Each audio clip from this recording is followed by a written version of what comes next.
I was going to say, you answered his question talking about Jordan Harris foul. I don't know if he was referring to the technical. How did any explanation or learning more about what the SEC said about the rule? How do you feel about? I guess they didn't need to call it, right? It was a judgment call. That's what I read. Yeah. Do you have any thoughts on that? No, I really don't.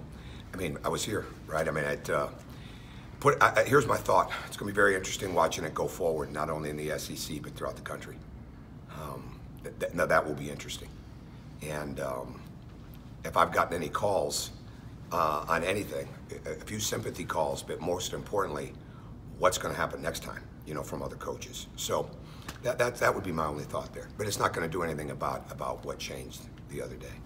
And it was unfortunate. And the young person that threw it, which certainly nobody knew at the time, right? That's unfortunate. I think the young man feels bad about it, and it was a mistake, right? So it's like anything else. I love our fans, absolutely love our fans. I mean, we're on the verge of breaking a single season attendance record here soon. So it just happened, right? And you just move on. But as far as explanations or things like that, I mean, it is what it is right now. A little bit out of a box question. As far as shoes go, obviously Zion's blowout the other day drew a lot of attention. Do you get involved in shoes? Do you like your players to rotate out of them periodically? You stay out of it altogether? Some of them say they like a favorite pair of shoes and they keep them all year. I think I'm good with that as long as they're issued, and certainly they're Nike, and that's where I trust the equipment people and things like that. I haven't followed that situation enough to know. I mean, it'd be hard to believe that it's anything more than just a 1 in 5 million mistake, right? Or with the shoe, who knows? That happened to an outstanding young man, an outstanding player, which was so unfortunate. But I mean, it's just one of those, Ripley's Believe It or Not type of deals. I mean, that's how I view it. But again, I don't know that much about it, but we try to really make sure we want the players to be comfortable in what they wear. There's no question about that. It doesn't have to be as uniform as long as it's the same shoe company to me, but I trust our equipment people, and I trust the people at Nike and the way that they put things together. And to me, unless somebody comes up with something different, that was just one of those crazy issues that happened, and it just happened to happen to, like I said, a great player, a great young man, and on national television in a highly contested game. With these last two close games, does it feel like your vision is kind of finally coming to fruition with these players?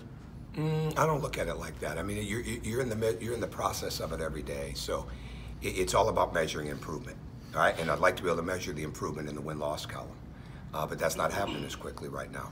But the bottom line is we are getting better, and we've got to stay with that, because you have no chance to get the win if you're not getting better. You have no chance to get the win if you don't believe you can win. And so building that level of confidence, playing with that level of energy, trying to get that level of execution right is what we've got to be focused on every day. So spend more time on that. What improvements do you emphasize to your players? Like saying, good job, this is what you're doing well.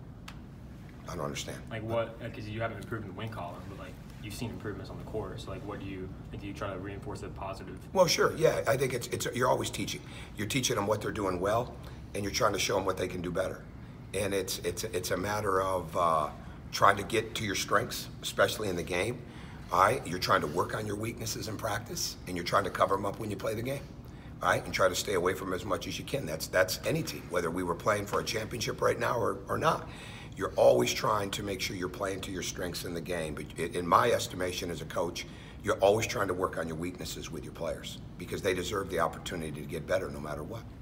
How do you sense the guys in your locker room respond to the losses? Do they get numb to it? No, I hope not. No, I don't think so. I don't think so, because then I don't think you'd improve.